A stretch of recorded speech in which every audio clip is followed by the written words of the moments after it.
Sometimes the greatest treasures come with the heaviest chains. Maya Chen pressed her palm against her swollen belly as the taxi wound through Kangbashi's empty boulevards, past gleaming shopping centers with no shoppers and pristine parks with no children.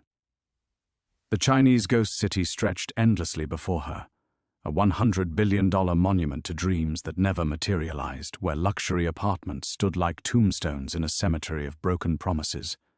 She hadn't wanted to come here, 7 months pregnant and down to her last $300. But when the inheritance lawyer's letter arrived, mentioning property her late father had never told her about, desperation won over suspicion. Her forensic accounting background had taught her to follow money trails, but she'd never imagined following one that led to the most expensive ghost town on Earth. The apartment building rose 40 stories into the hazy sky, its marble lobby echoing with the sound of her footsteps. She found the basement vault behind a false wall, just as the lawyer's cryptic instructions indicated. Inside, stacks of bearer bonds, cryptocurrency hardware wallets, and a surveillance monitor still cycling through footage of her father, a man she'd thought sold dumplings for a living, shaking hands with officials whose faces made her blood run cold. But was this salvation or a death sentence wrapped in wealth? Before we jump back in, tell us where you're tuning in from, and if this story touches you, make sure you're subscribed because tomorrow I've saved something extra special for you. Maya's hands trembled as she reached for the surveillance monitor, her forensic training warring with the surreal impossibility of seeing her father's face on that screen. David Chen, Ba, the man who'd taught her to balance books before she could properly hold chopsticks, who'd worked 16-hour days at Golden Dragon restaurant without complaint, who'd died of a heart attack 3 months ago, leaving her nothing but grief and his battered recipe box. Except now she was staring at footage of him in an expensive suit she'd never seen, his weathered hands that had smelled perpetually of garlic and ginger, sliding manila envelopes across a conference table to men whose faces belonged in international news headlines, not her father's modest life. The timestamp read just 6 weeks before his death. Maya sank into the vault's single chair, her pregnancy making even standing exhausting these days. The basement air felt thick, oppressive, carrying the artificial chill of climate control in a building that housed more ghosts than residents. Above her, 40 stories of empty apartments stretched toward a sky she could no longer see, and beyond that, an entire city built for 2 million people who would never come. She'd always wondered how Ba had afforded to send her to NYU for her forensic accounting degree. Restaurant business very good, he'd say whenever she asked, deflecting with jokes about Americans loving their Chinese food. The tuition payments had arrived like clockwork, never late, always exact to the penny.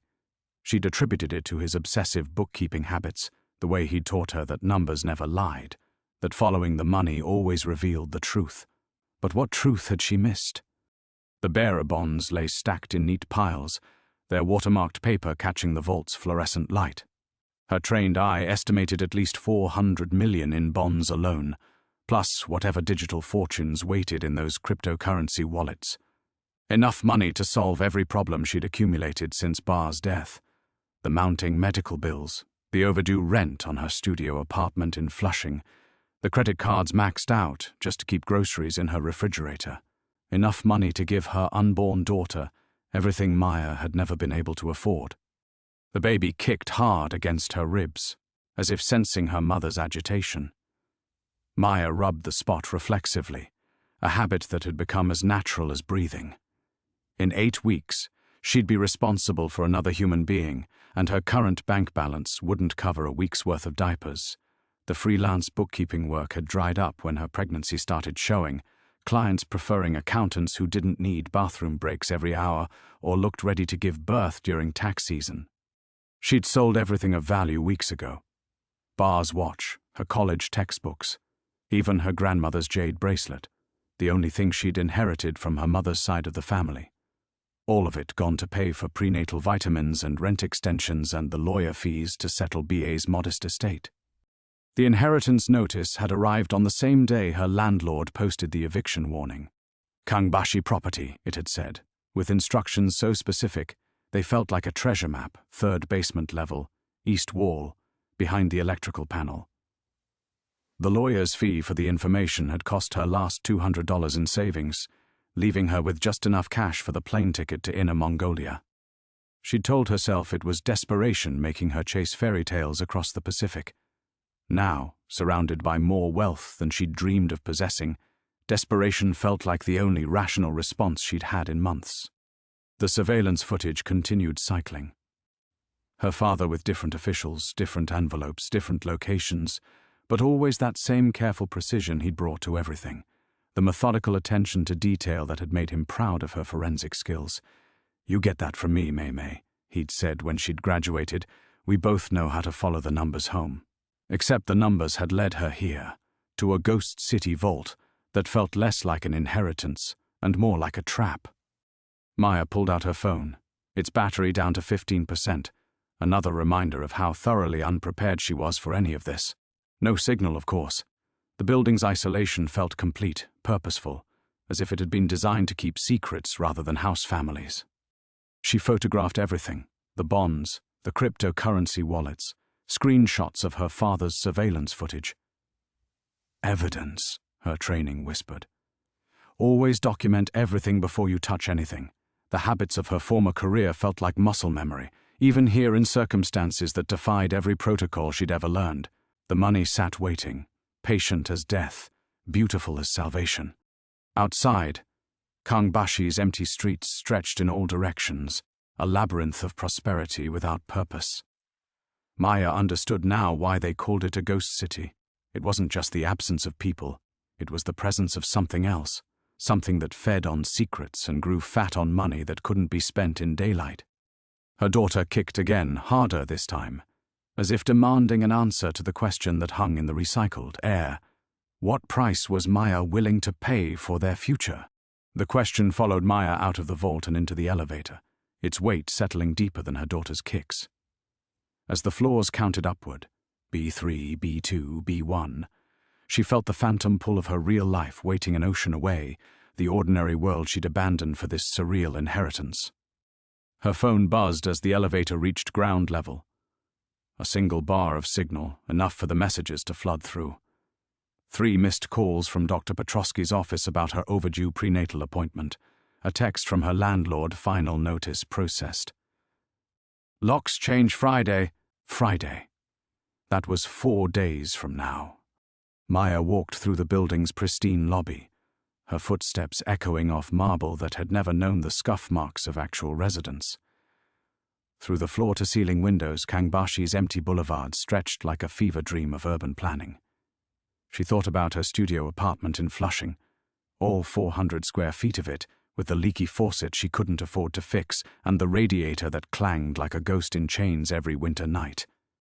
But it was home. It was where she'd planned to bring her daughter, where Ba had taught her to fold dumplings on Sunday mornings, where the walls held the accumulated weight of ordinary life, lived with love and struggle. Her phone buzzed again.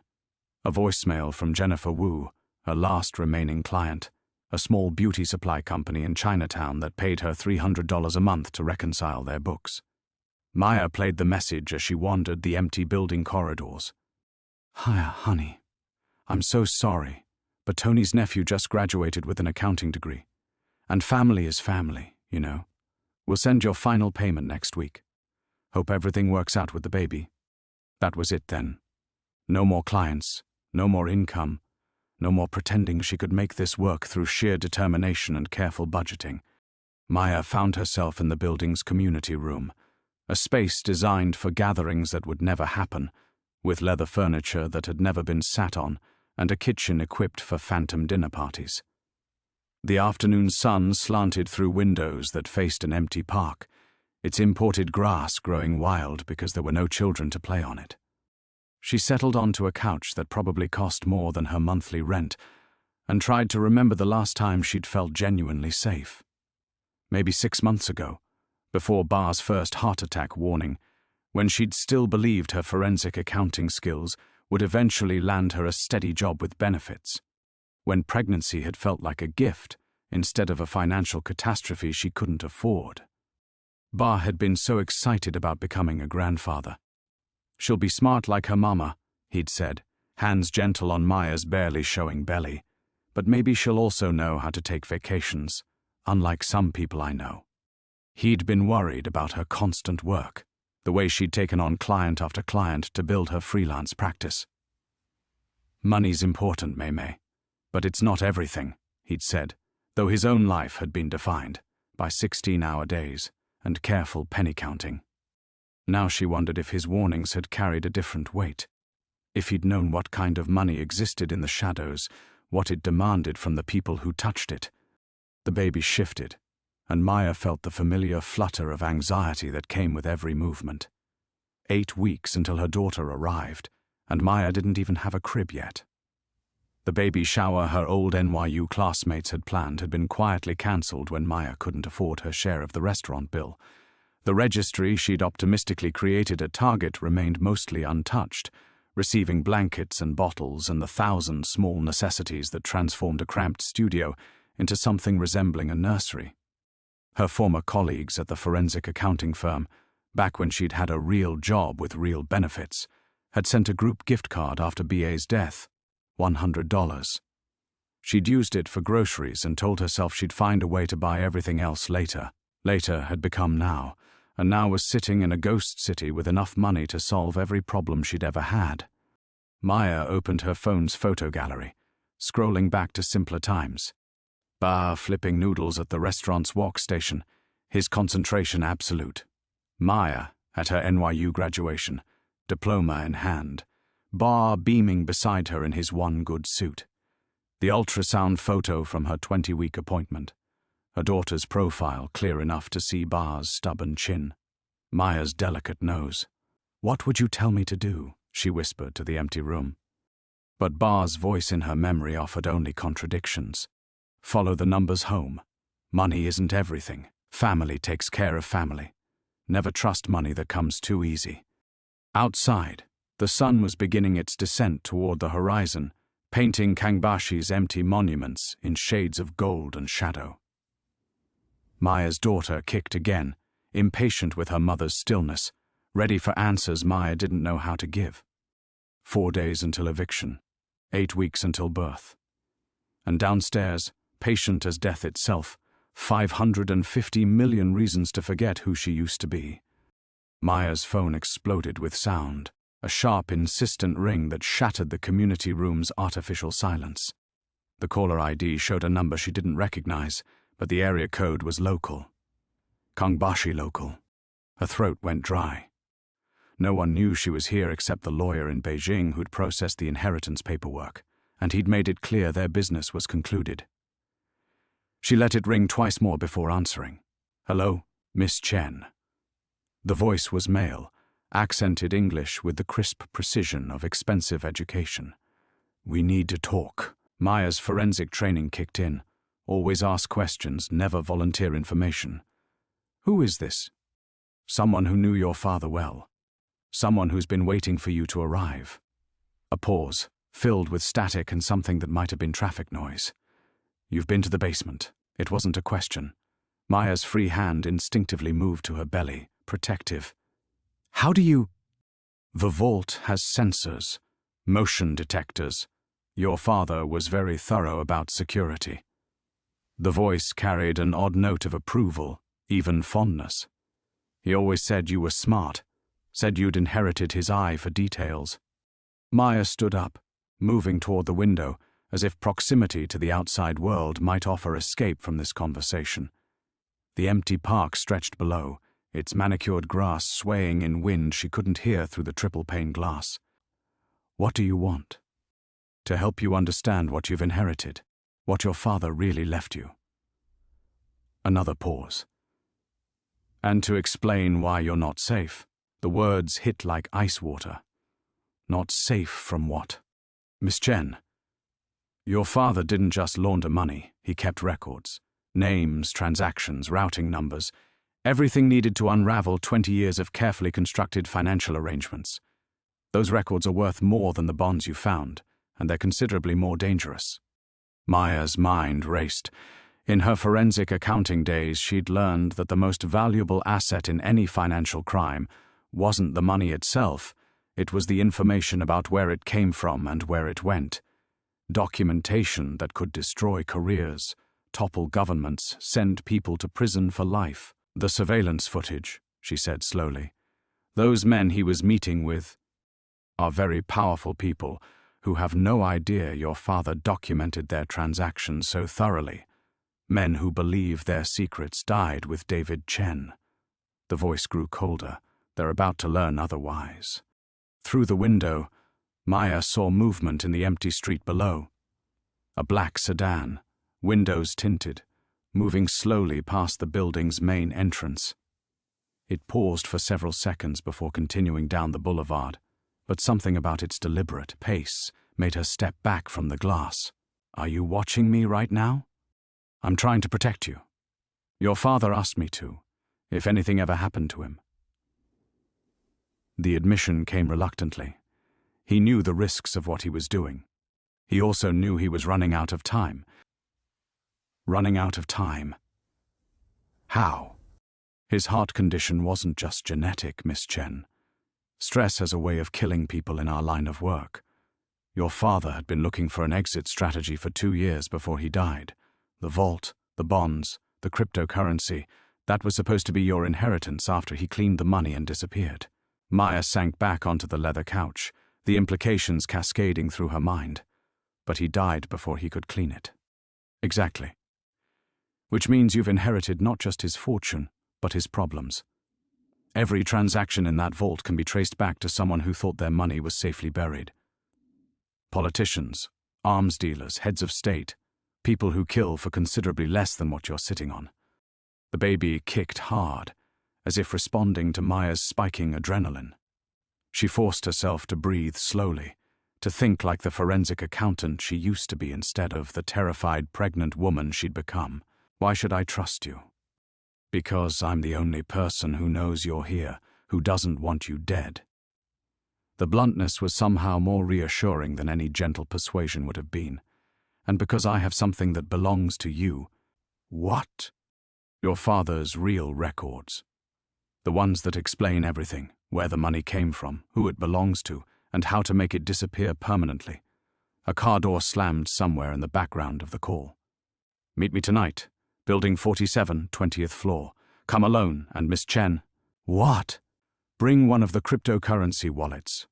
You're going to need proof of who you are. The line went dead.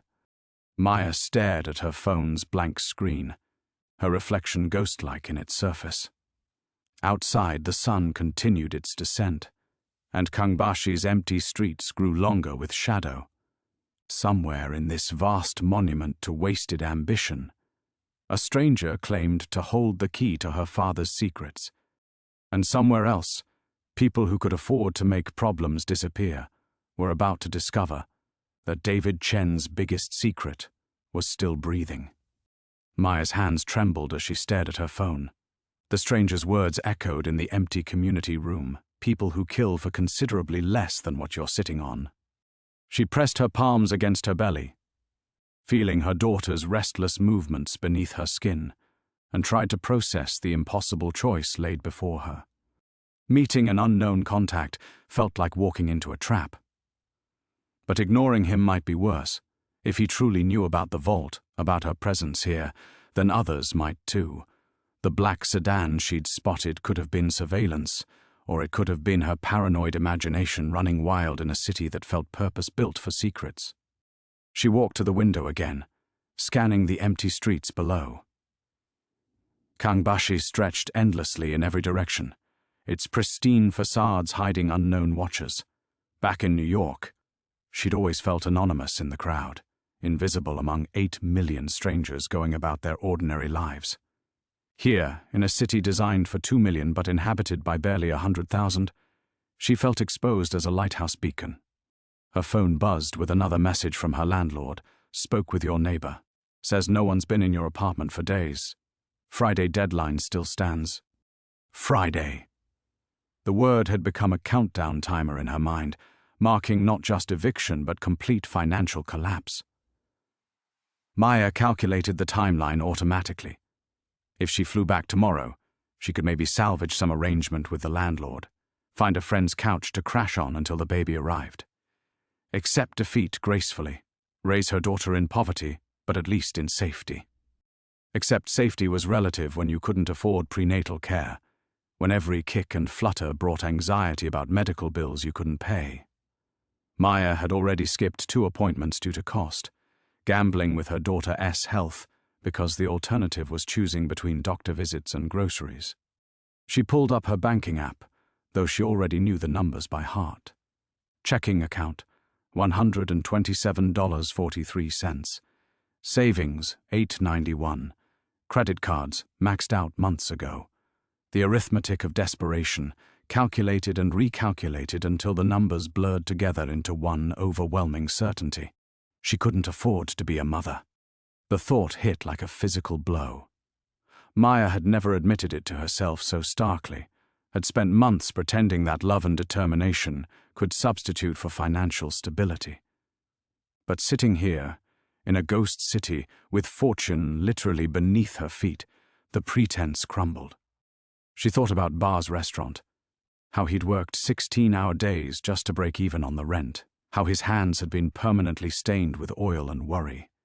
He'd built their modest life through sheer stubborn effort, never asking for handouts, never taking shortcuts. Maya had inherited that pride, that belief that honest work was its own reward. But honest work hadn't prepared her for sudden widowhood, unexpected pregnancy, and a gig economy that discarded pregnant women like defective machinery. Honest work was a luxury for people with safety nets, not for someone 8 weeks away from homelessness with a newborn. The cryptocurrency wallet felt heavy in her jacket pocket, a small device containing access to more money than she could comprehend. According to the documentation she'd found, this single wallet held approximately $40 million in various digital currencies. $40 million. Enough to buy security for herself and her daughter, enough to give Bar's granddaughter opportunities that Maya had never dared imagine. But the stranger's warnings echoed in her mind. People who kill for considerably less. Maya's forensic accounting background had exposed her to financial crime before, though only from the safe distance of courtroom testimony and audit reports.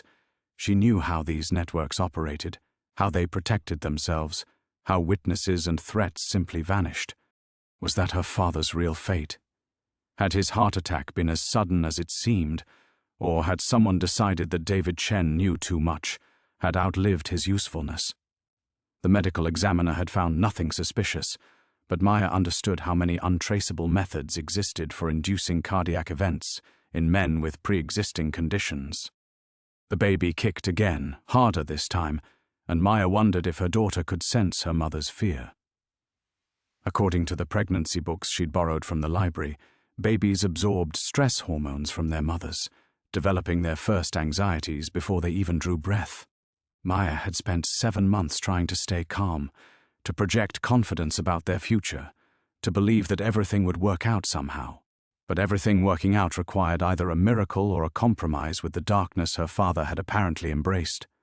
Building 47 loomed somewhere in Kangbashi's geometric maze, its 20th floor holding answers Maya wasn't sure she wanted. The stranger could be her salvation or her destruction, or both simultaneously, depending on choices she wasn't equipped to make.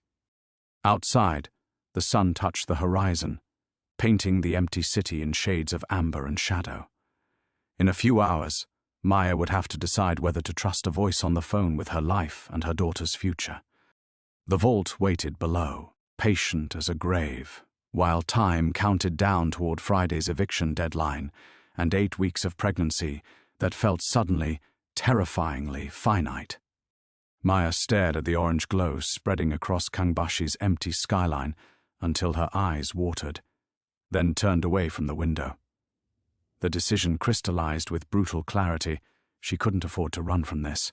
Running meant returning to New York with empty hands, facing eviction in 3 days, delivering her daughter into the same cycle of financial desperation that had defined Maya's entire adult life. She pulled out her phone and typed a response to a landlord family emergency out of state. "We'll contact you Monday." It wasn't technically a lie. Dead fathers and blood money probably qualified as family emergencies, Maya grabbed her jacket and headed for the elevator, the cryptocurrency wallet a solid weight against her ribs.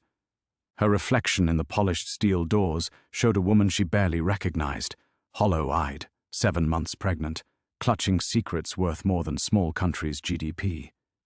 When had she become someone who carried $40 million in her pocket like loose change? The basement vault felt different this time, less like a discovery, more like a decision point she couldn't step back from.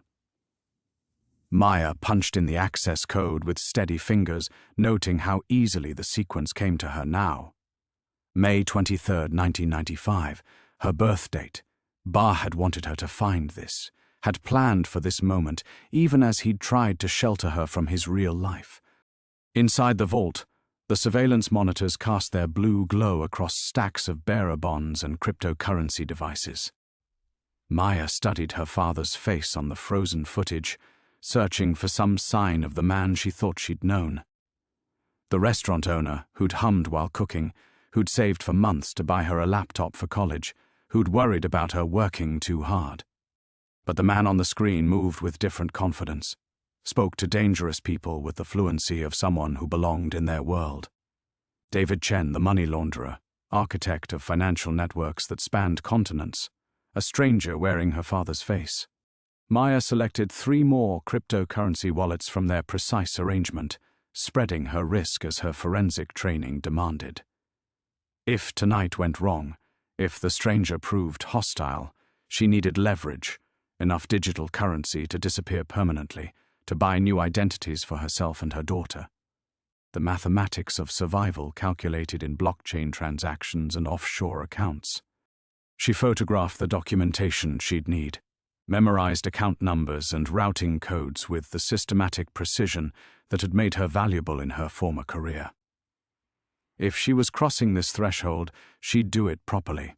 No amateur mistakes, no sentimental hesitations about money that had already been stolen from someone else. The baby kicked as Maya locked the vault, and she found herself speaking aloud to her daughter for the first time in days.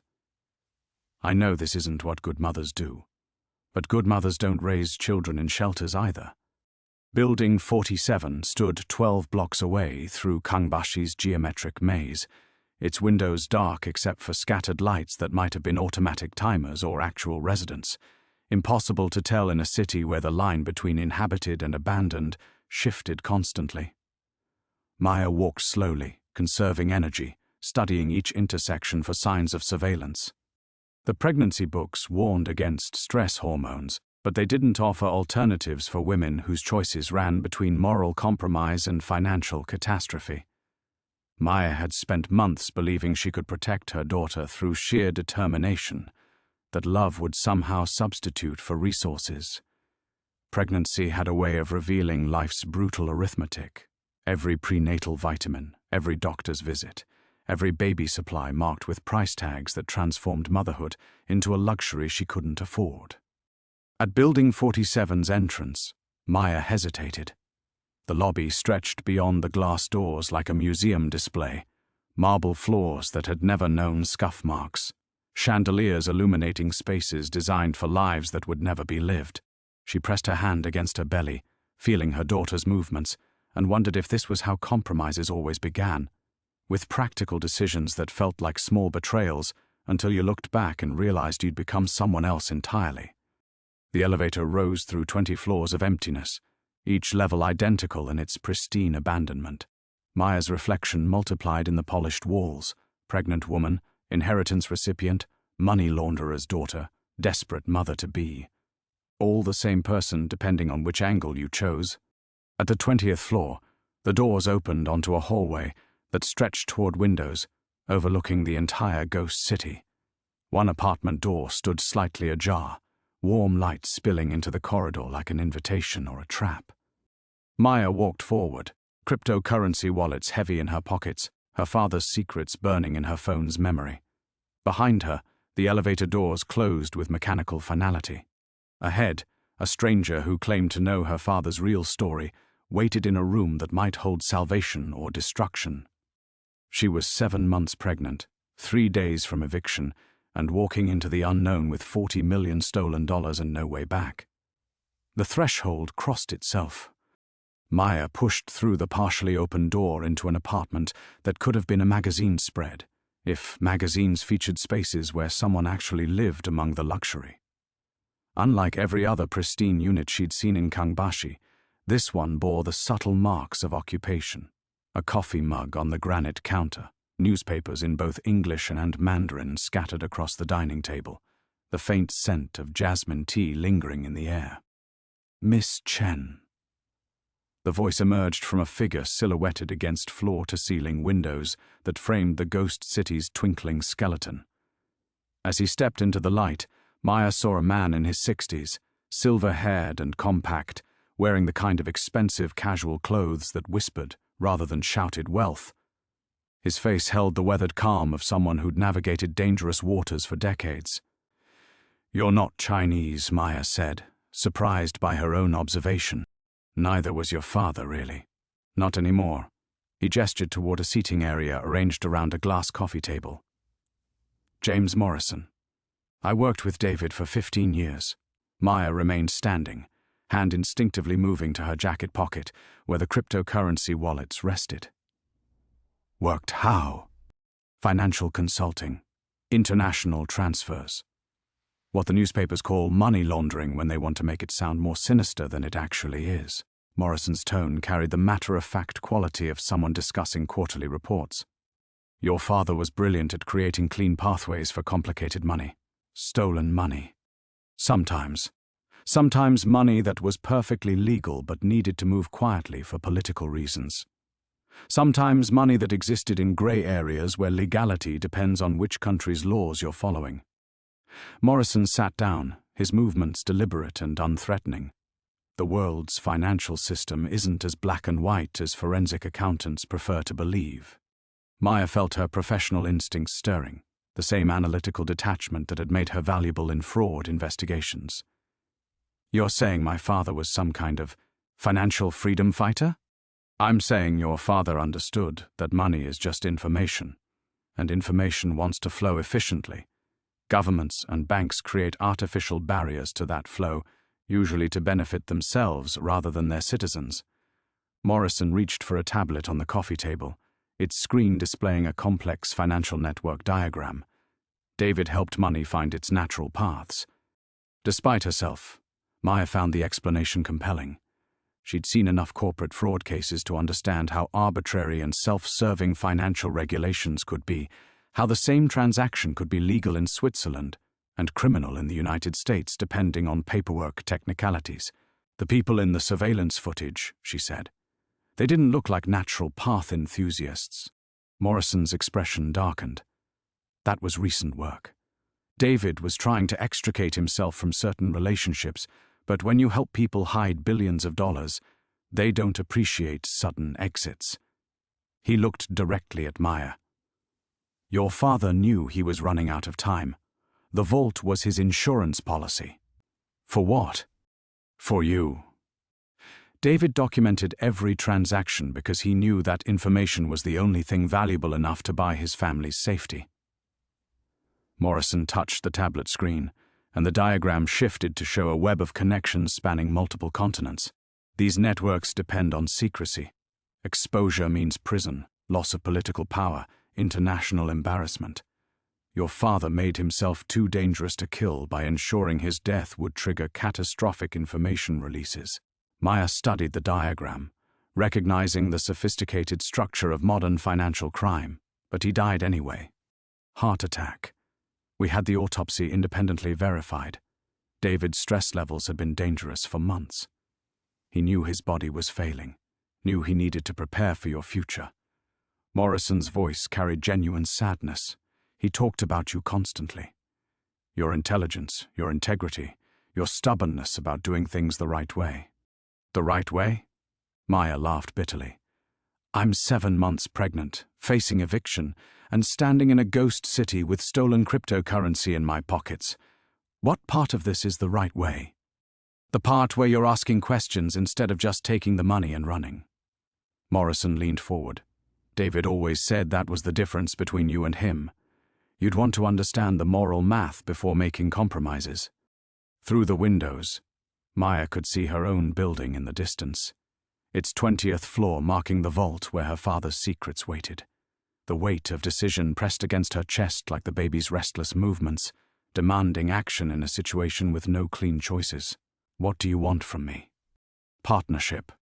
The networks your father served are fragmenting without his expertise.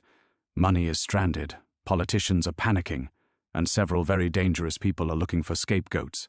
Morrison stood, moving to pour tea from a service set that materialized as if by magic. You have your father's documentation and $40 million in untraceable currency. I have 15 years of operational knowledge and contacts who can help us both disappear safely. Maya accepted the tea, grateful for something to do with her hands. Us both? I'm not naive enough to think they'll let David's partner retire quietly. Morrison's smile held grim humor. We're both inheritors of your father's legacy now, Miss Chen. The question is whether we inherit his problems or his solutions. Maya stared into her tea, watching steam rise like the ghosts that seemed to inhabit every corner of this impossible city. The ceramic cup warmed her palms, but couldn't touch the cold calculation spreading through her chest. Partnership. The word hung between them like a contract written in invisible ink. What kind of partnership? She asked, setting the cup down with deliberate care. Her forensic training had taught her to probe assumptions, to find the gaps between what people said and what they meant. Morrison returned to his seat, tablet still glowing with its web of financial connections. Your father was preparing to execute what we called the Kangbashi Protocol, a systematic dismantling of the networks he'd built, with profits flowing to a carefully selected group of beneficiaries. His fingers traced patterns across the screen. Politicians who'd outlived their usefulness, business leaders who'd become liabilities, government officials who knew too much. David planned to liquidate their hidden assets and disappear the money permanently. Steal from thieves, you mean? Redistribute stolen wealth back to its original sources. Most of this money came from tax evasion, government corruption, arms dealing.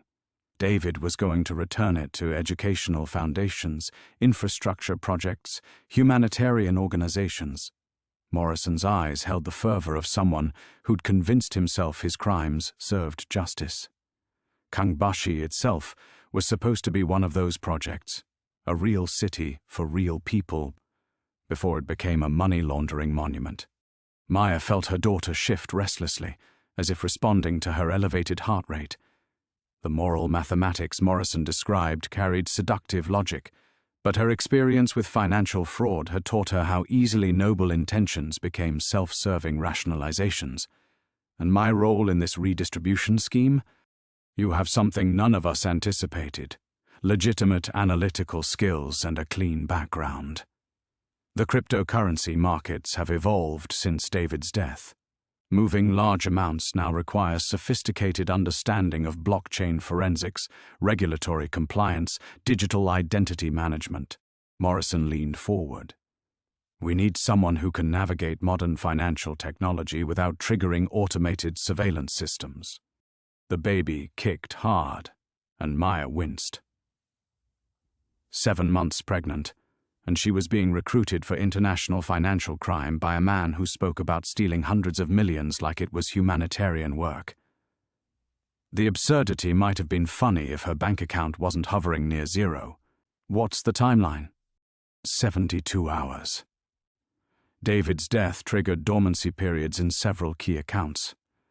If we don't move within 3 days, the money transfers automatically to backup destinations, accounts controlled by people who definitely won't use them for charitable purposes. 3 days.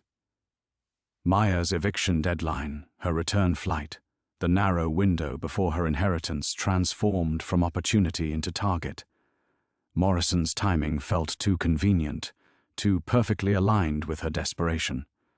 This sounds like you're using my situation to solve your own problems. Of course I am.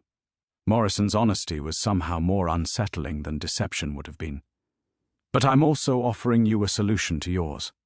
Help me execute David's protocol, and you walk away with $50 million in completely clean cryptocurrency, money that's been properly laundered through legitimate investment vehicles. untraceable to any criminal activity. 50 million. Maya tried to process the number, but it felt like theoretical math rather than actual currency. Enough to buy security for her daughter's entire life. Enough to fund the kind of future Maya had given up hoping for.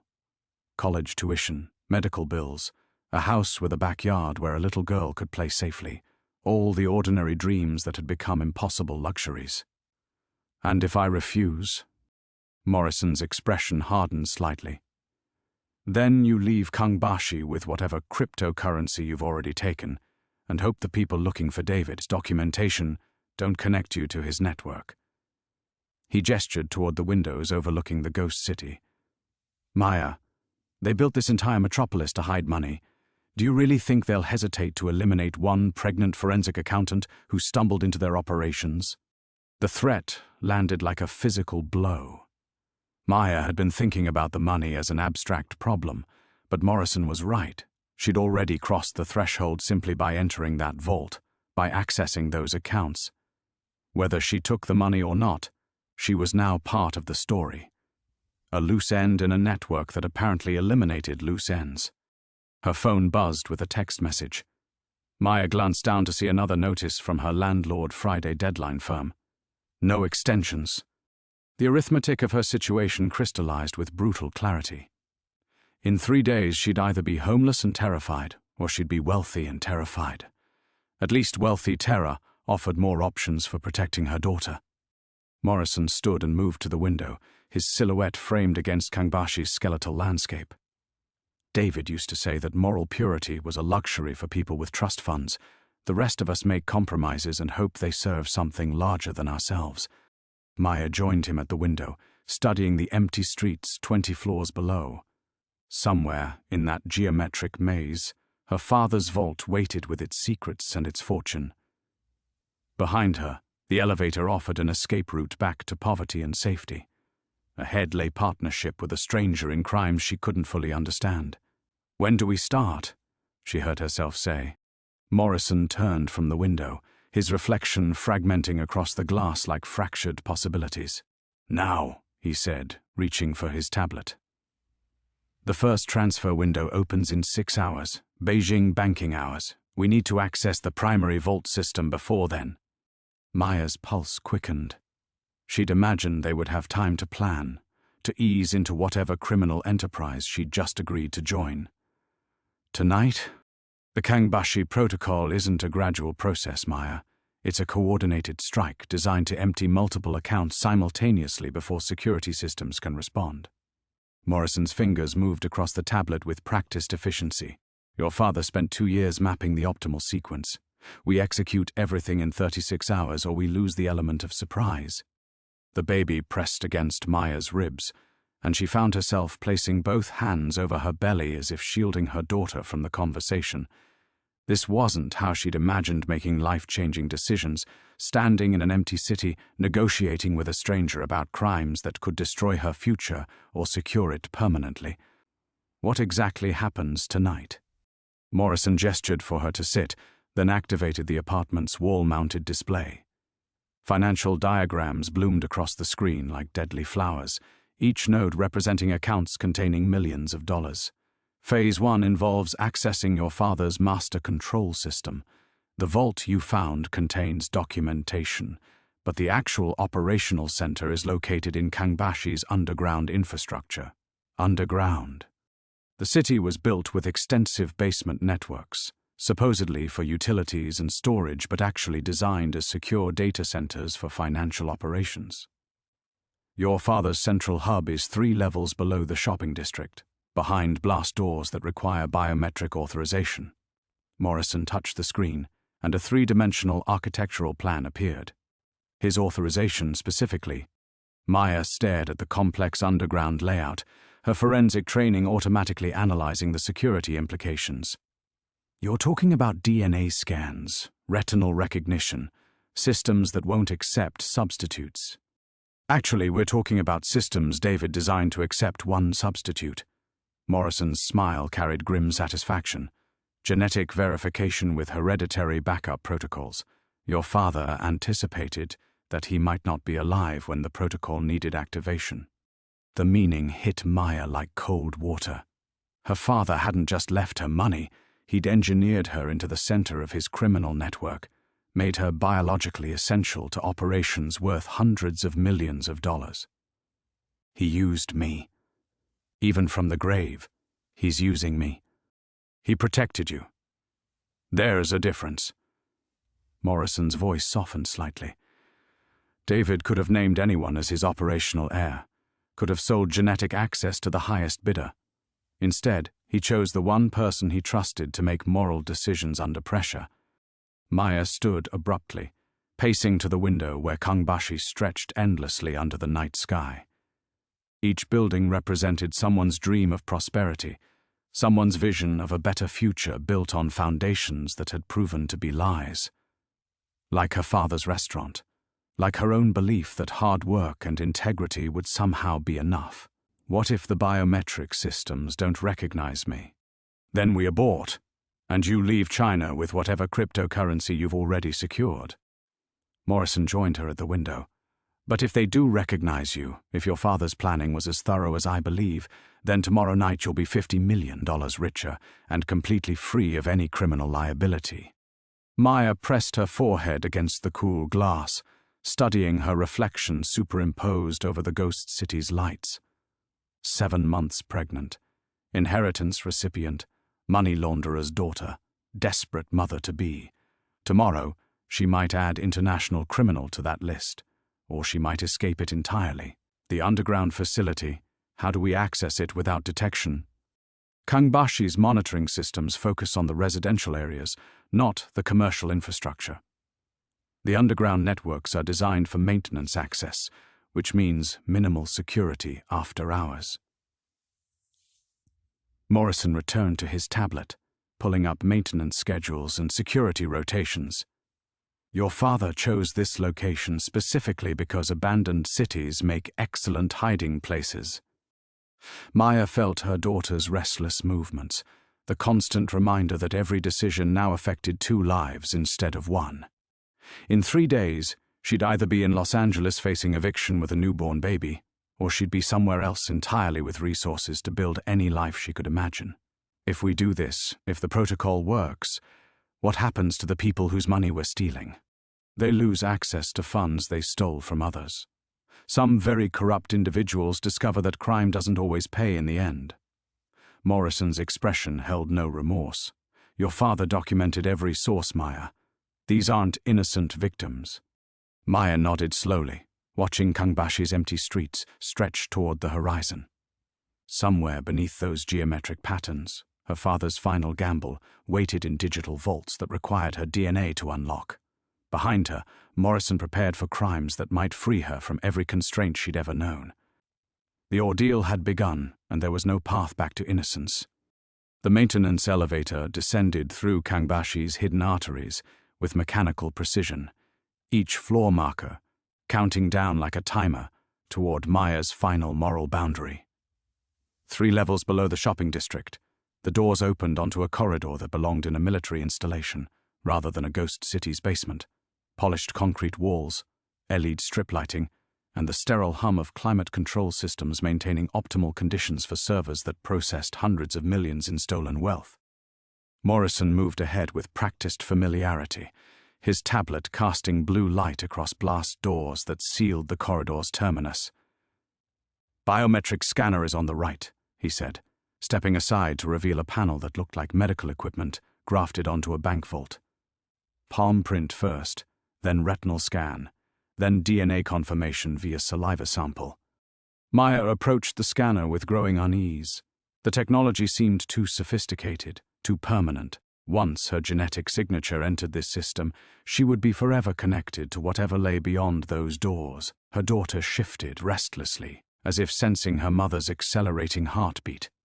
The palm scanner activated with a soft chime, blue light tracing the lines of Maya's hand like a digital fortune teller.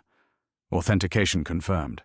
The retinal scanner descended from the ceiling with mechanical precision, and Maya found herself staring into a lens that seemed to peer directly into her soul. Authentication confirmed. The DNA scanner extended a sterile swab, and Maya hesitated. This was the final step, The moment when David Chen's daughter became David Chen's operational successor in a criminal network spanning 3 continents. She opened her mouth and accepted the swab, tasting plastic and the metallic flavor of her own saliva. Authentication confirmed. The blast doors began their slow hydraulic opening. The control center beyond defied every expectation Maya had constructed. Instead of her father's sophisticated command hub, she found herself facing a room gutted by fire, its server racks reduced to twisted metal skeletons and melted plastic. Ash covered every surface like grey snow, and the acrid smell of burned electronics hung in the air, despite the ventilation system's efforts. Emergency lighting cast red shadows across destruction so complete it looked like the aftermath of a bombing. "No," Morrison whispered, rushing past Maya into the devastated space. His tablet fell from nerveless fingers, clattering across debris-covered concrete. "This isn't possible." The security systems showed normal operations until yesterday. Maya followed slowly, her pregnant body navigating carefully around collapsed equipment. Every server was destroyed, every cable melted, every hard drive reduced to slag. The cryptocurrency keys her father had died protecting were gone. The documentation Morrison needed had vanished in temperatures hot enough to melt steel. The $50 million they'd planned to steal existed now only as entries in databases that no longer had access protocols. When?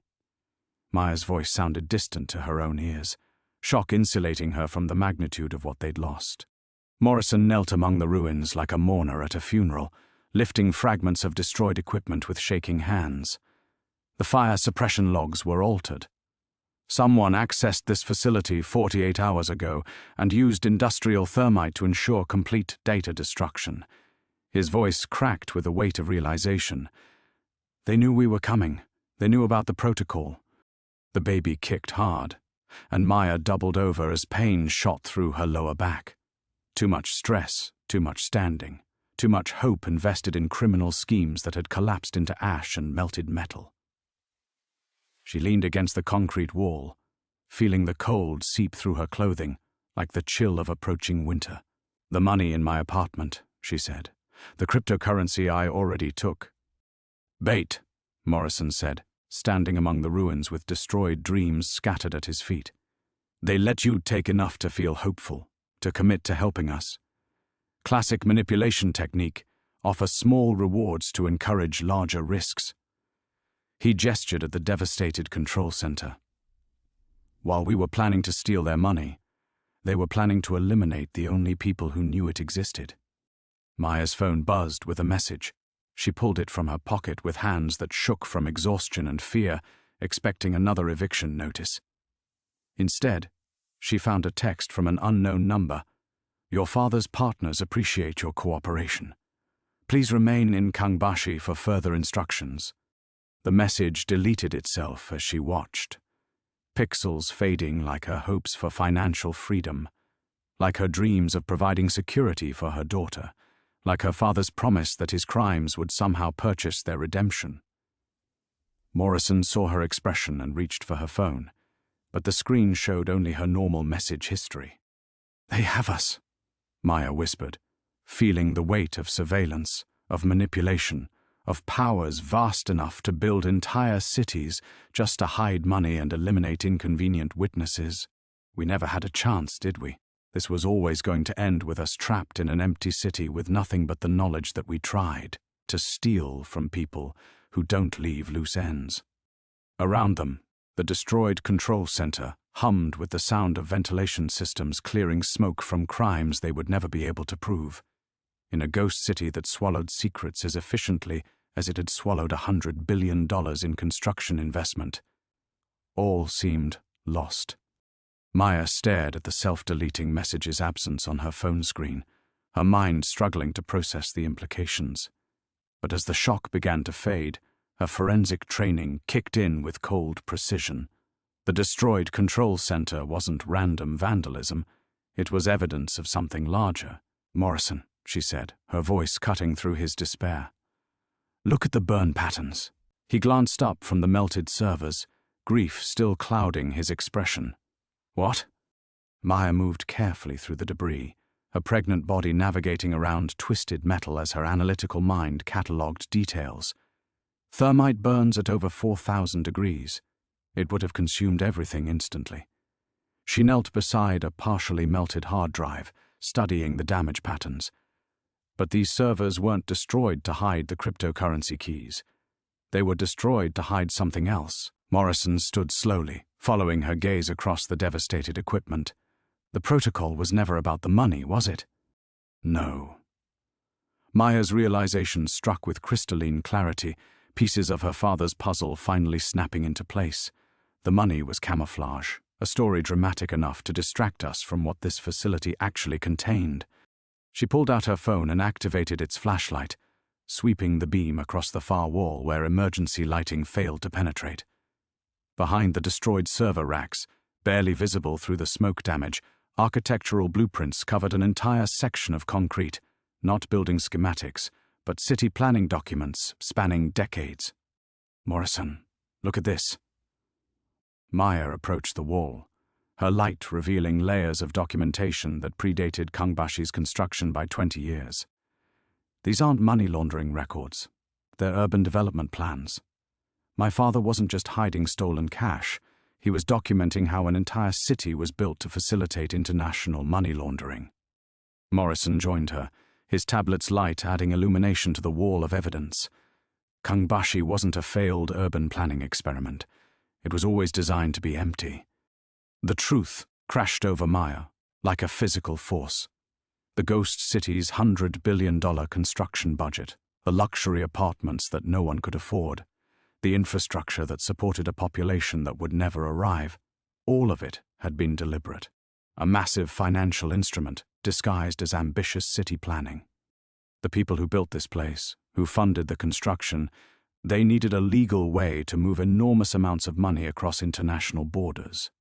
Maya's voice gained strength as her understanding deepened. Real estate development provided perfect cover. You can justify transferring hundreds of millions of dollars for construction costs, architectural fees, materials purchasing. Morrison's tablet displayed the city's construction timeline, and now the patterns were obvious. The development loans, the international investment partnerships, the construction contracts, it's all money laundering infrastructure on a scale that makes traditional banking secrecy look primitive. Maya felt her daughter's restless movement, and realized that for the first time in days, her stress was transforming into something else: purpose.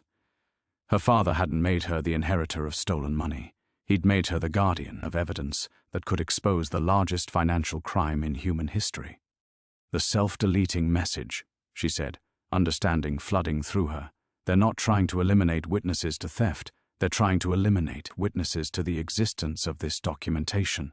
Morrison stared at the wall of evidence, his expression shifting from despair to grim determination. David spent years copying these records, documenting every transaction, every false permit, every corrupted approval that made Kangbashi possible. This isn't just money laundering. It's evidence of state-sponsored financial crime involving multiple governments. Maya's phone buzzed again. This time, instead of reaching for it immediately, she studied Morrison's face in the emergency lighting. You knew, didn't you? You knew the protocol was never about stealing money. His silence confirmed her suspicion. Your father contacted me 6 months before his death, not to plan a heist, but to ensure this evidence survived him. Morrison gestured at the destroyed servers. The cryptocurrency was real, the vault was real, but they were designed to attract the wrong kind of attention, while protecting what actually mattered. The baby kicked hard against Maya's ribs, and she realized her daughter had been restless not from stress, but from anticipation. The child of David Chen and granddaughter of the man who had built this elaborate deception to expose crimes that governments had spent $100 billion to hide. Maya's phone buzzed a third time, but she didn't look at it. Instead, she studied the architectural evidence covering the wall, her forensic training cataloging years of documented corruption that could reshape international finance. The people who had built Kangbashi hadn't just created the world's most expensive ghost city, They had created the evidence of their own guilt. "They destroyed the servers to make us think we'd lost," Maya said, understanding finally replacing fear. But the real evidence was never digital. It was always here, on this wall, waiting for David Chen's daughter to bring her forensic expertise to bear on the largest financial crime in human history. Morrison smiled for the first time since entering the devastated control center. "Now you understand your true inheritance." Maya's hands trembled as she photographed the documents on the wall, her phone's camera capturing decades of evidence that could topple governments. Each blueprint, each construction contract, each falsified population projection told the story of Kangbashi's true purpose. A $100 billion washing machine for dirty money disguised as urban planning ambition. "We need to be systematic about this," she said, her forensic training overriding the emotional weight of discovery. "If we're going to expose this, we need irrefutable documentation." Morrison nodded, pulling backup equipment from his jacket. "Your father left detailed instructions for this scenario. He knew they might destroy the digital records, but he also knew they couldn't demolish an entire wall without risking structural damage to the facility." He handed Maya a high-resolution scanner. These documents were printed on archival paper with chemical treatments that make them nearly impossible to forge. Authentication will be built into the evidence itself. Maya began scanning methodically, her pregnant body requiring frequent breaks, but her mind sharp with purpose. Each document revealed another layer of the conspiracy: construction loans that exceeded material costs by thousands of %, architectural firms that existed only on paper, population studies that deliberately predicted settlement numbers everyone knew were impossible. "The beauty of the scheme is in its scale," Morrison observed, reviewing the scanned files on his tablet. "Who questions a city development project? Who audits municipal planning when billions are already committed? They built the perfect legal framework for moving money across every border that mattered."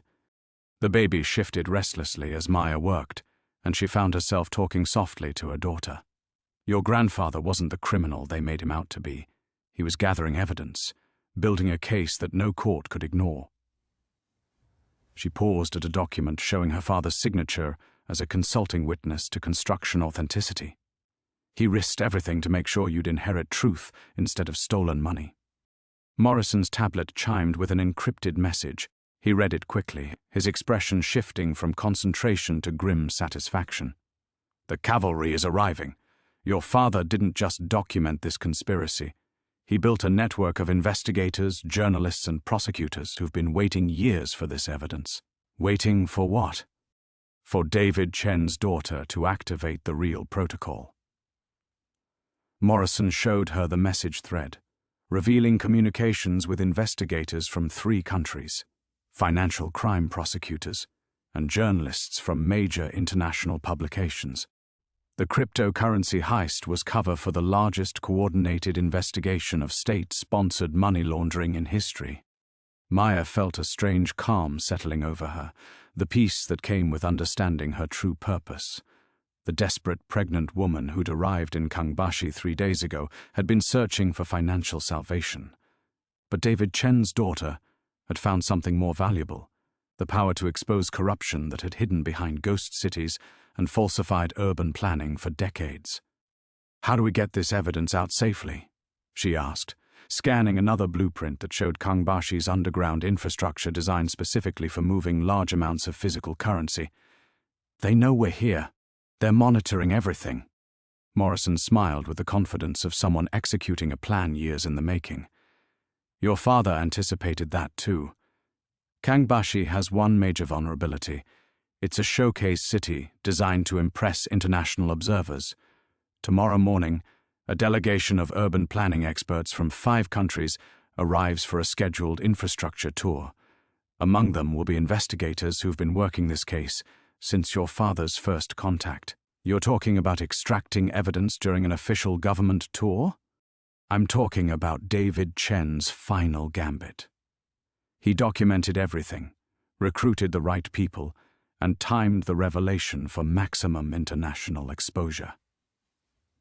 Morrison gestured at the wall of evidence.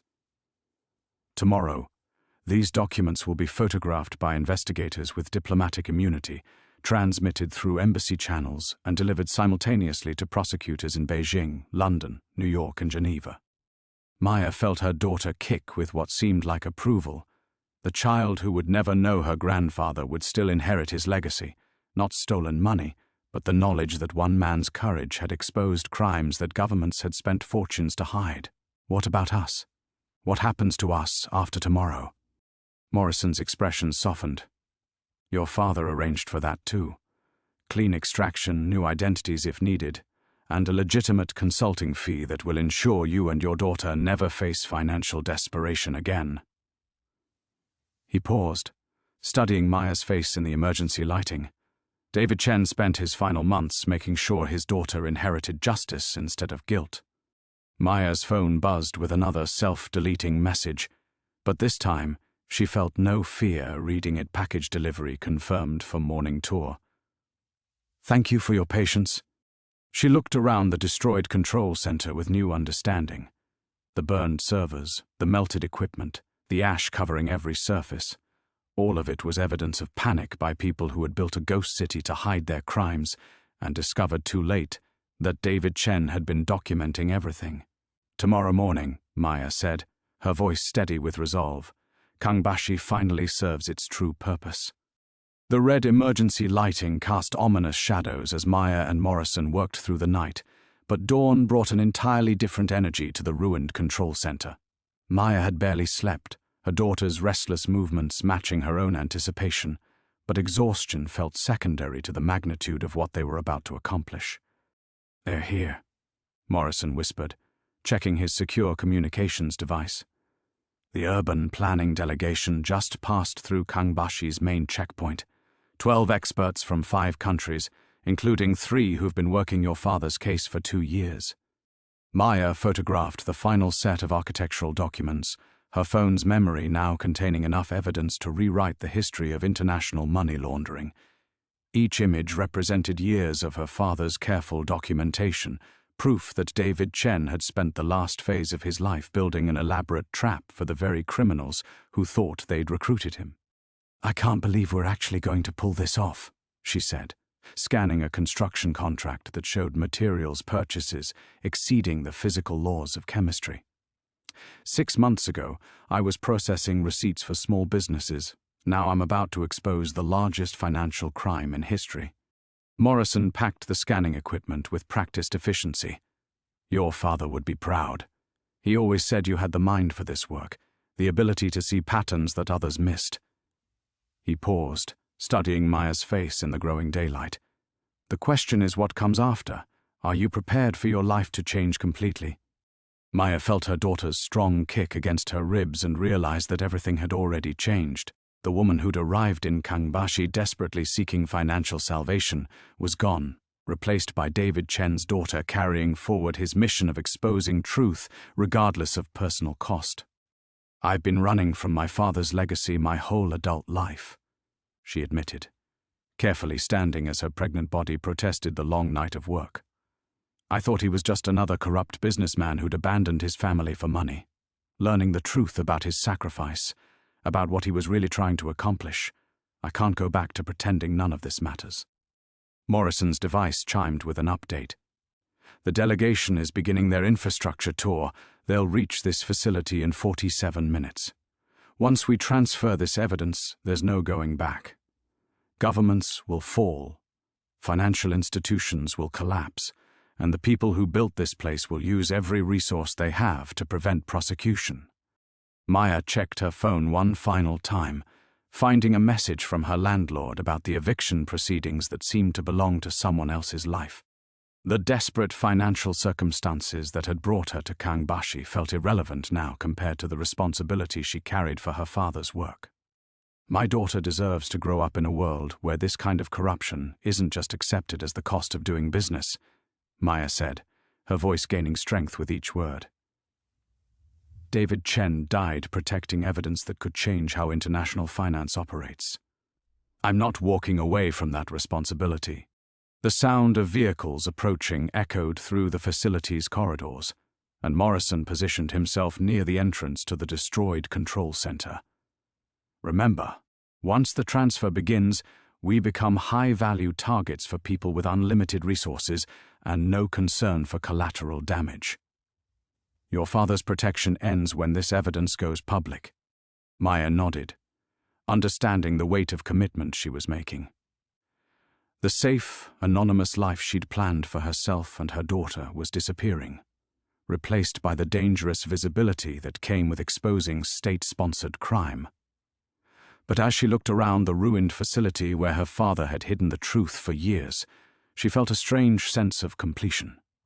"He never abandoned us," she whispered, finally understanding the pattern of David Chen's choices.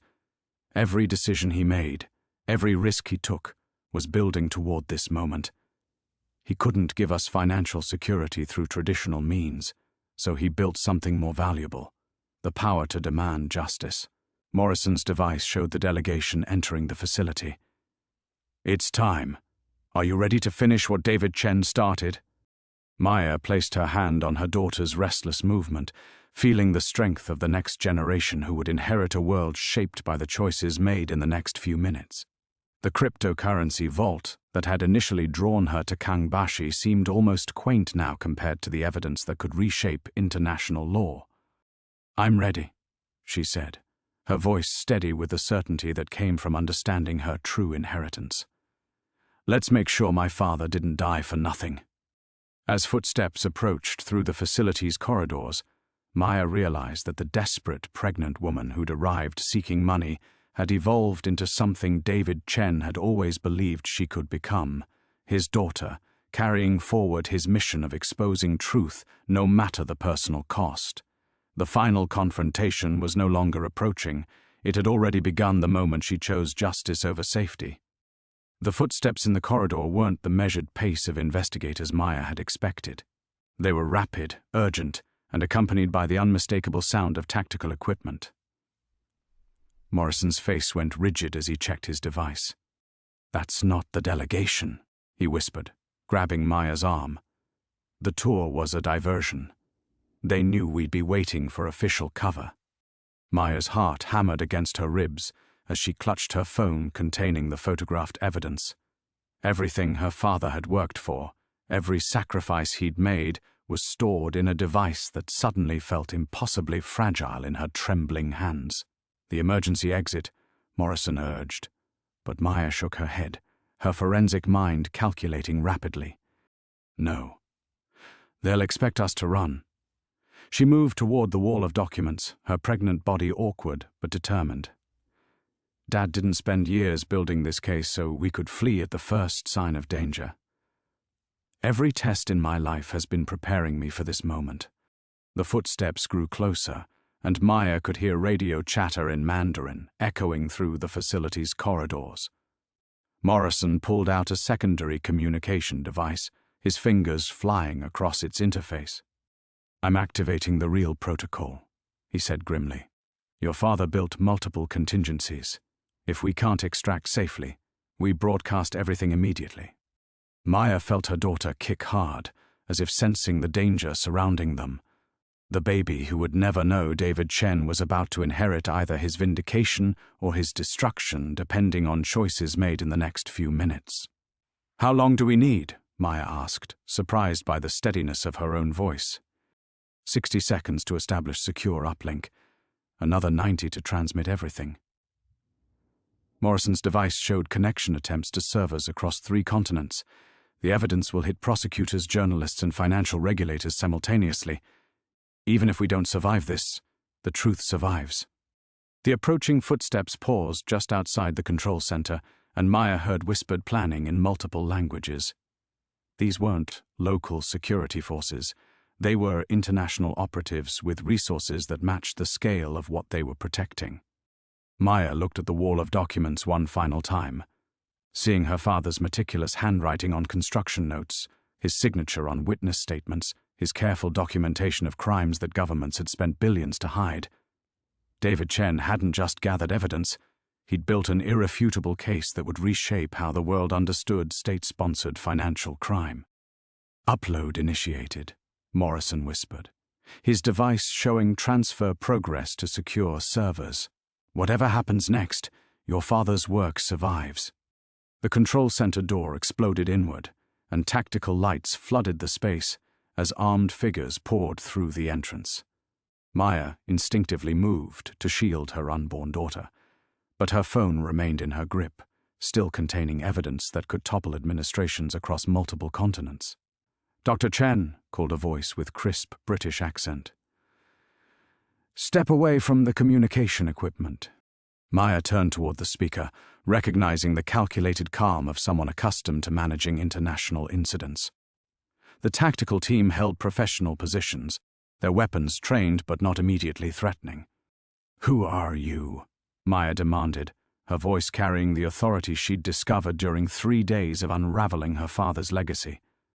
"International Financial Crimes Task Force," the speaker replied, lowering his weapon. "We've been coordinating with Morrison for 18 months. Your father's evidence is already in the hands of prosecutors in 4 countries. Maya felt the world shift around her as understanding flooded through her exhausted mind. The terrifying approach, the tactical breach, the radio chatter, it had been extraction, not elimination. "You're the real delegation," she whispered. Morrison smiled with exhaustion and relief. "Your father planned for every contingency, including the possibility that official diplomatic channels might be compromised. Sometimes the only way to extract evidence safely is to make it look like a raid."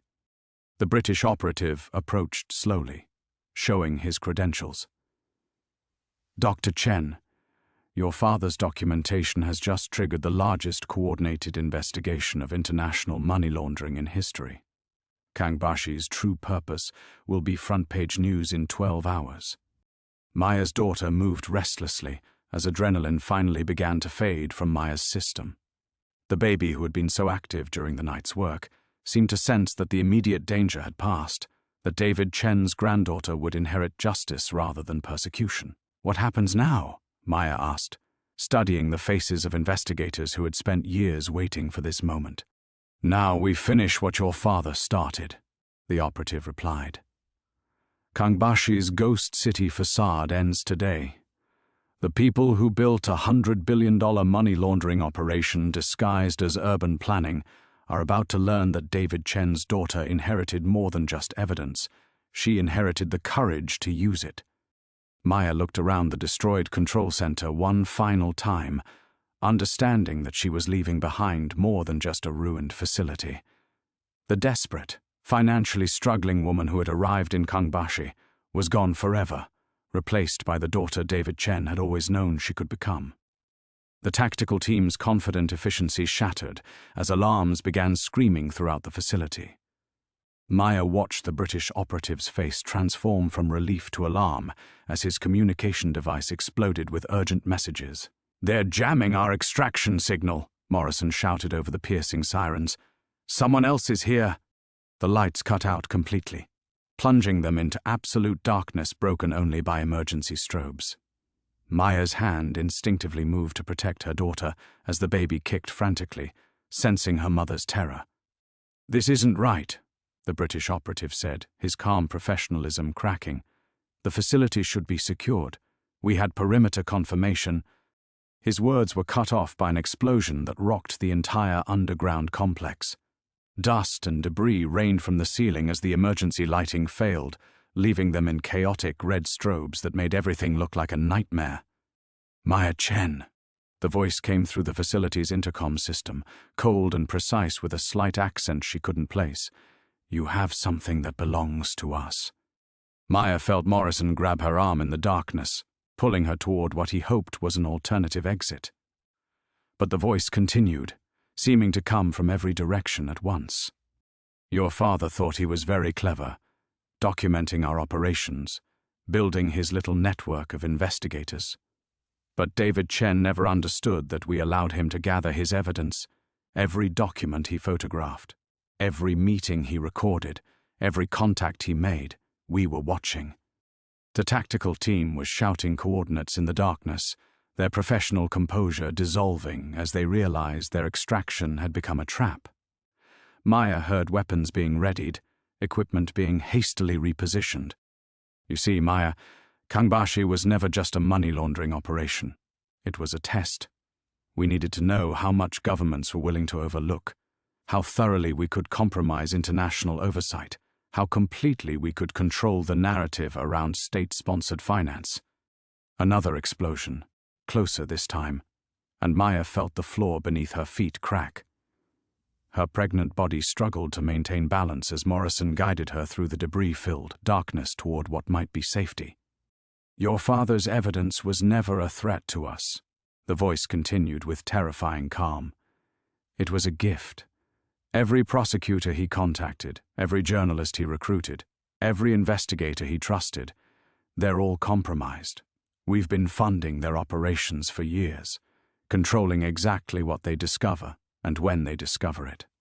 Maya's mind raced through the implications, her forensic training recognizing the elegant horror of what she was hearing.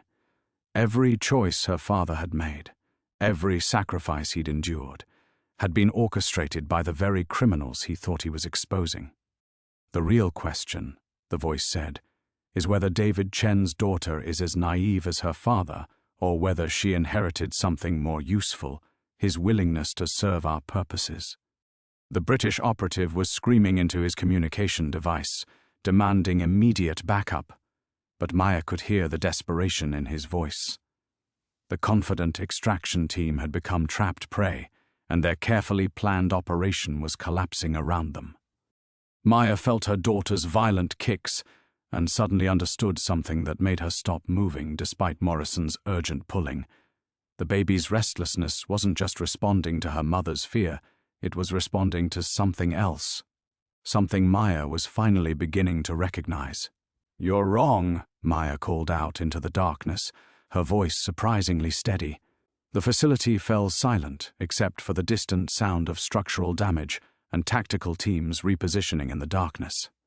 "My father wasn't naive," Maya continued, her hand resting on her daughter's frantic movement. "He was a forensic accountant. He understood exactly what you were doing." Morrison stopped pulling her toward the exit, sensing something in Maya's voice that commanded attention even in their desperate circumstances. "David Chen didn't gather evidence to expose you," Maya said, pieces clicking into place with crystalline clarity. "He gathered evidence to prove that you thought you controlled everything. He documented your overconfidence, your belief that you could manipulate every investigator, compromise every prosecutor, control every narrative." The silence stretched longer, and Maya felt her daughter's kicks becoming rhythmic, almost like approval.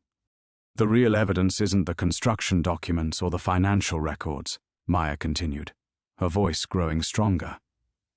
"It's the surveillance footage you don't know exists. The recordings of conversations where you admit to controlling the investigations, the communications proving you've been funding the very people you think are your puppets." Another explosion rocked the facility, but this time Maya heard something different in its aftermath: uncertainty in the tactical movements around them, hesitation where there had been confidence. "My father spent 3 years making you believe you were using him," Maya said, finally understanding David Chen's true legacy.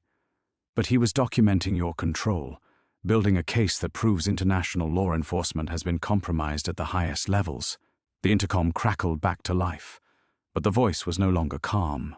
"Find her. Find her now." Maya smiled in the darkness, finally ready to face the depth of what her father had really built.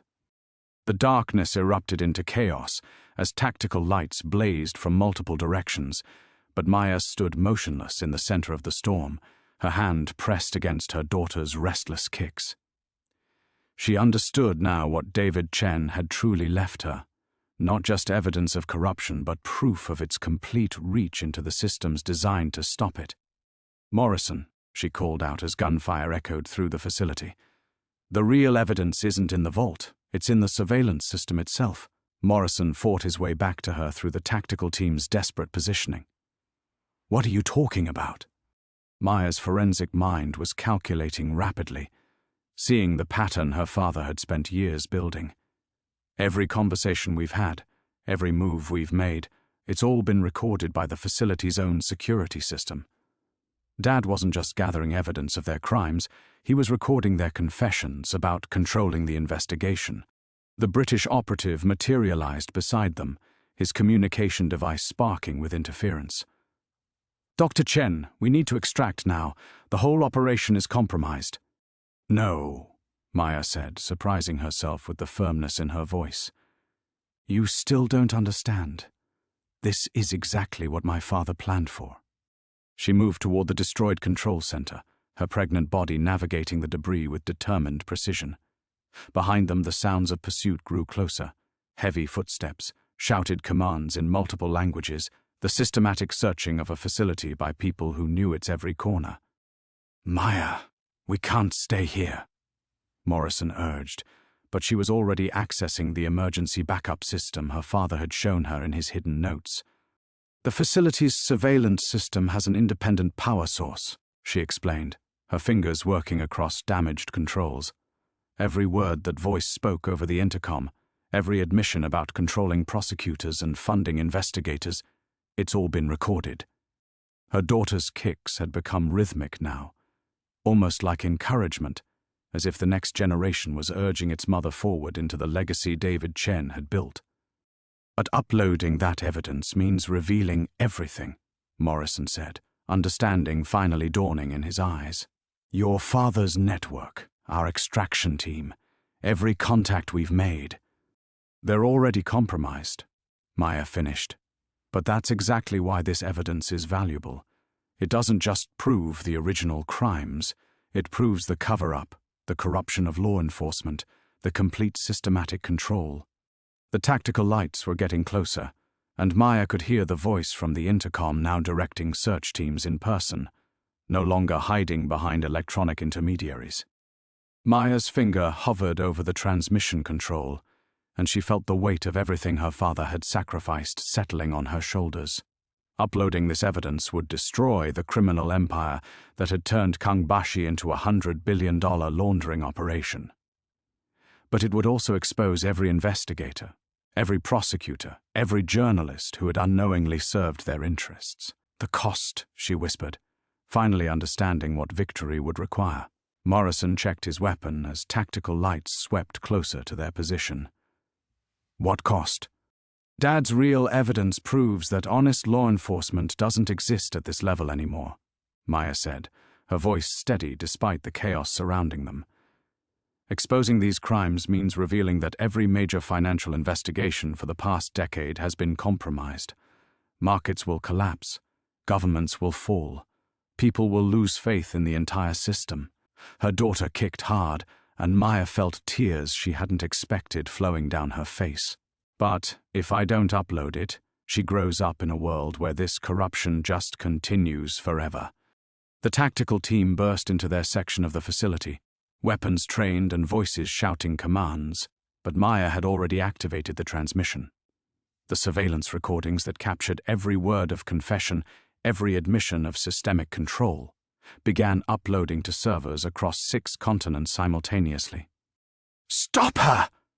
screamed the voice that had taunted them through the intercom, now revealed as a middle-aged woman in expensive clothing who looked more like a diplomat than a criminal mastermind.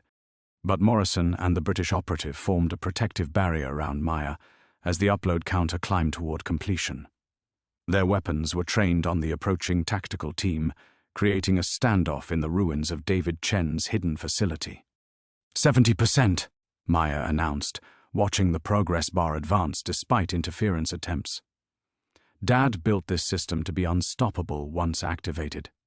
"You have no idea what you're destroying," the diplomat snarled, her composed facade completely abandoned. "The stability we've maintained, the order we've created." "Built on blood money," Maya replied, feeling her daughter's kicks slow to a peaceful rhythm as the upload reached 90%. "My father died to give us this choice. I'm choosing truth over stability." The transmission completed, just as Maya felt her water break.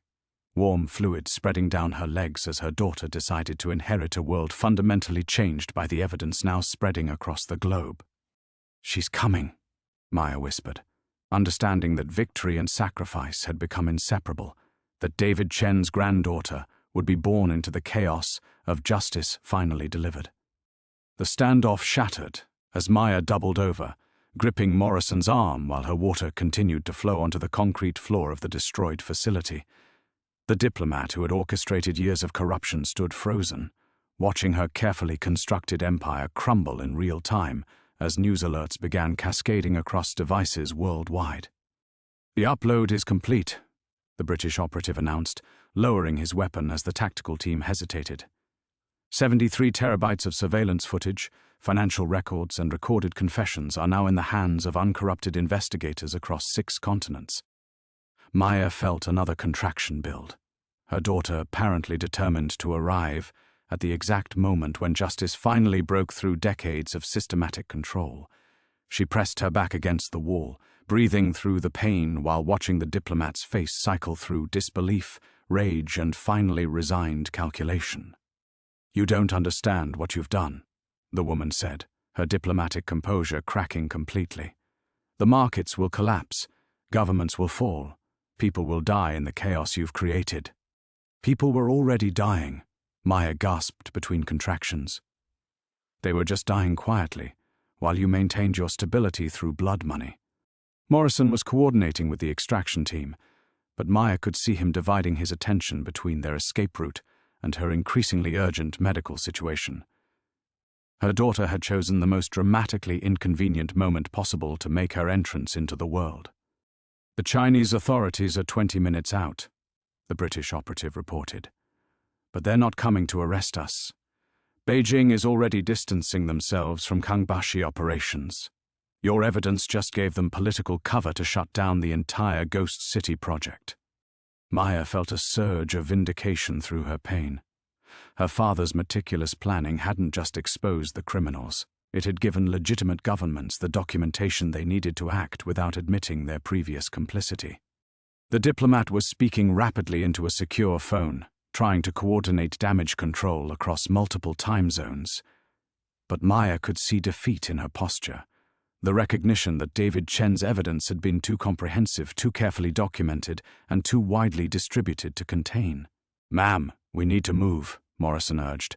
"The nearest hospital is 40 minutes away, but we have medical support en route." Maya shook her head, feeling another contraction intensify.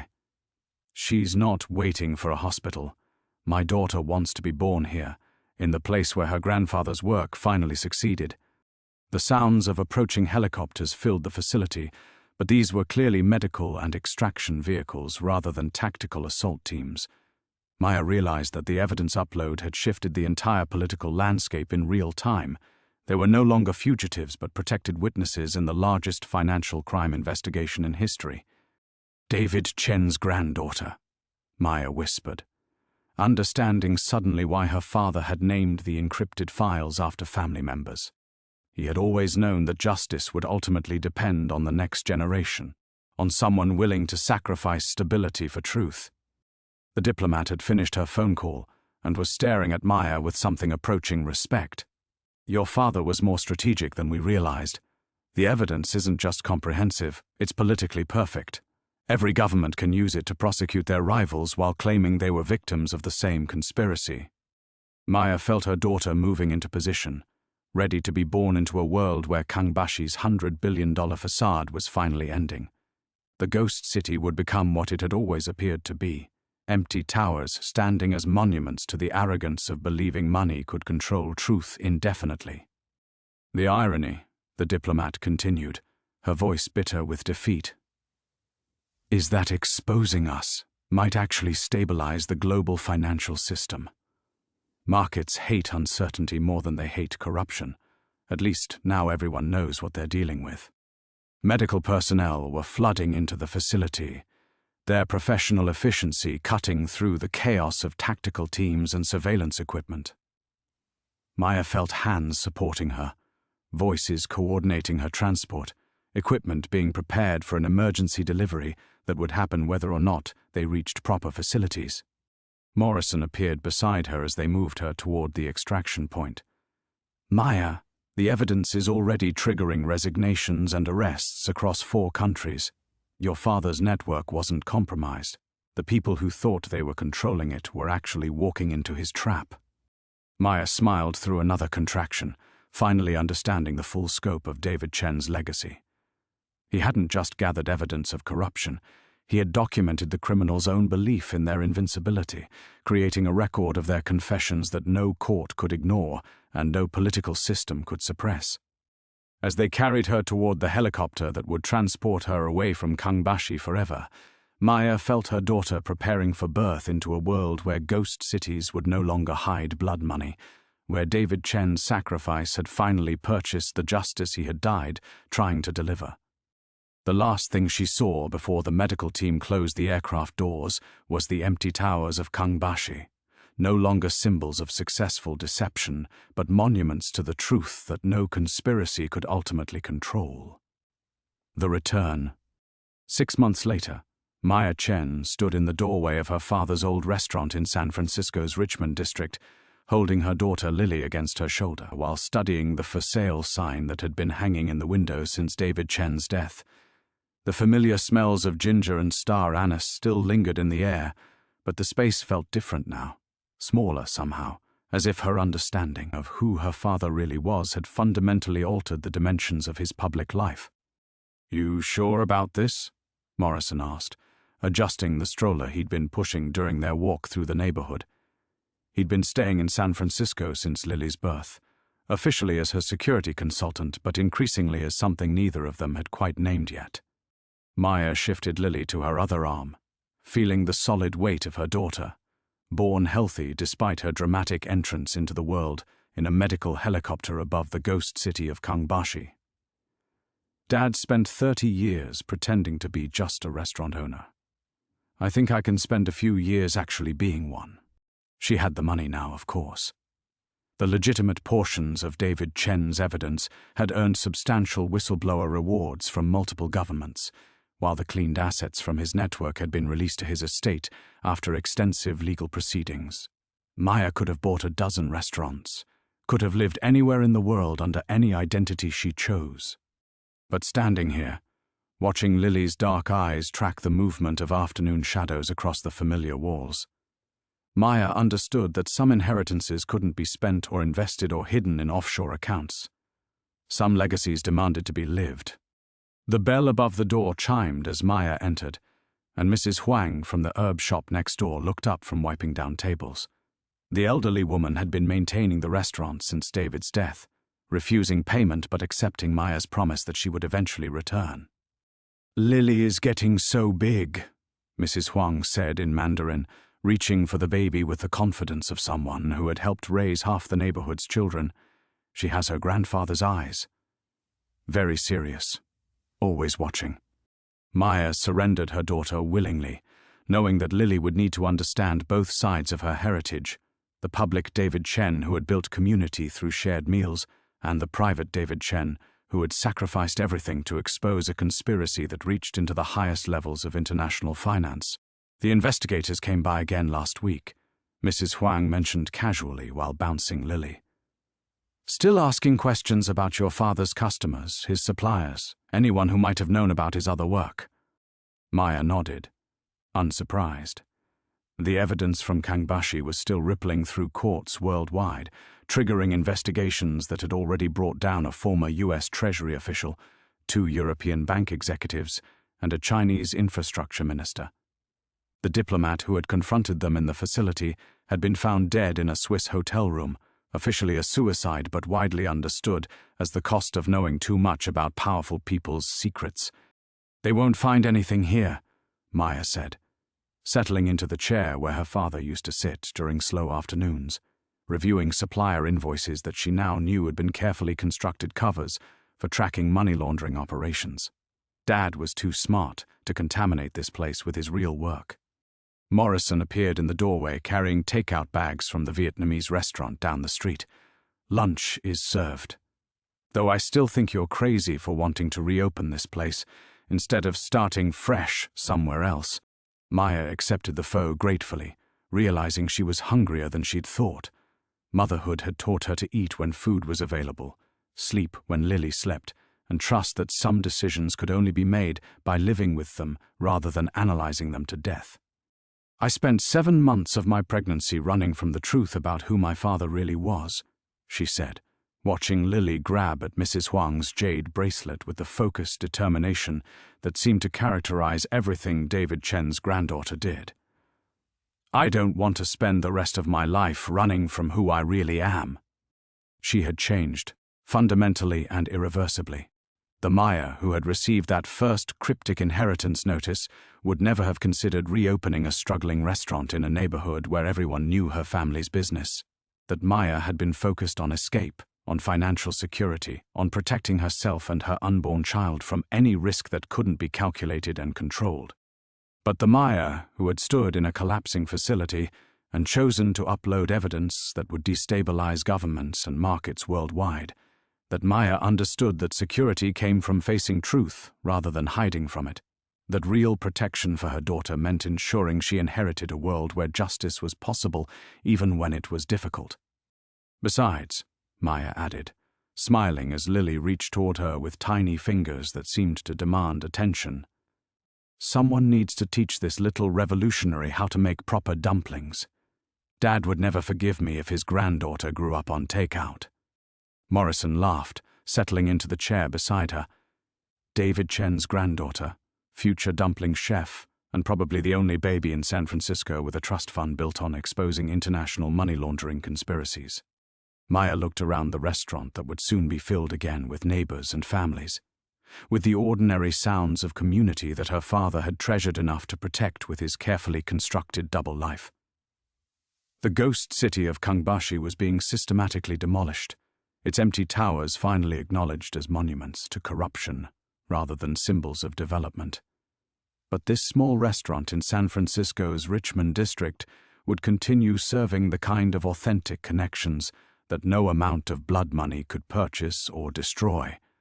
Lily made a soft sound against Mrs. Huang's shoulder, and Maya felt the settling certainty of coming home to a place she finally understood, carrying a legacy she was finally ready to honor: the new beginning. 2 years had passed since that moment of settling certainty, and Maya found herself moving through the familiar rhythms of the restaurant with the kind of muscle memory that surprised her.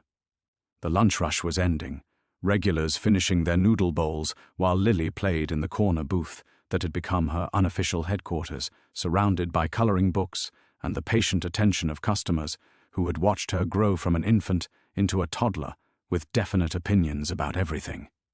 "Mama, more tea for Mr. Wu," Lily announced in the mixture of English and Mandarin that had become her preferred language, holding up an empty teacup with the serious expression that reminded everyone of her grandfather. Maya smiled, refilling the pot and watching as her daughter carefully carried the cup to their most loyal customer, an elderly man who came in every Tuesday and Thursday, ordering the same combination of soup dumplings and jasmine tea while reading Chinese newspapers on his tablet. He had known David Chen for decades, though he had never asked questions about the inheritance that had brought Maya home or the international headlines that had briefly made her father's name synonymous with the largest financial crime investigation in history. That was the gift of this place, Maya realized. It existed in the space between public knowledge and private understanding, where people could be both the roles they played and the truths they carried without having to choose between them. "She's getting tall," Mrs. Huang observed, emerging from the kitchen where she had been teaching Maya the final secrets of her father's dumpling recipe, the measurements he had never written down because some knowledge could only be passed through hands that remembered the feel of properly mixed dough. Morrison looked up from the laptop where he had been reviewing the security reports that still arrived weekly, though the threats had diminished as the international investigations moved from headline news to routine prosecutions. He had officially moved to San Francisco 6 months ago, though his personal effects had been accumulating in Maya's apartment since Lily's first birthday party. "She's going to be taller than both of us," he agreed, watching Lily negotiate with Mr. Wu about whether fortune cookies contained actual fortunes or just encouraging suggestions, and apparently smarter. Yesterday she asked me why some customers pay in cash and others use cards, and whether the difference matters for taxes. Maya felt a familiar mixture of pride and concern. Lily was clearly inheriting the Chen family tendency toward noticing patterns that other people missed, asking questions that revealed uncomfortable truths about the world adults had learned to accept without examination. The afternoon mail included the usual supplier invoices and advertising flyers, but also an envelope bearing the return address of the Federal Bureau of Investigation. Maya had been expecting this particular letter, though seeing it still sent a small jolt of anxiety through her chest. Inside was formal notification that the Kangbashi investigation had reached its final phase, with the last of the major prosecutions concluding in successful convictions. David Chen was being officially recognized as a confidential informant whose information had been crucial to exposing the international conspiracy, and Maya was invited to attend a private ceremony honoring his contribution to justice. "You don't have to go," Morrison said quietly, reading over her shoulder while Lily continued her philosophical discussion with Mr. Wu about the nature of fortune and prediction. Maya studied the formal language that attempted to transform her father's complex legacy into something that fit bureaucratic categories: hero or criminal, patriot or traitor, loving father or dangerous operative. The investigators needed simple classifications that could be filed in official reports and cited in legal proceedings. But Maya had learned to live with complexity, to honor the truth that David Chen had been all of these things simultaneously, that justice sometimes required deception, that protecting the innocent sometimes meant collaborating with criminals, that love could motivate choices that looked like betrayal from the outside. "I think I do need to go," she said finally. "Not for the ceremony, but to make sure Lily knows that her grandfather's story doesn't end with other people's need for simple explanations." She looked around the restaurant that had become both sanctuary and statement, where the ordinary work of feeding people created the foundation for everything else that mattered.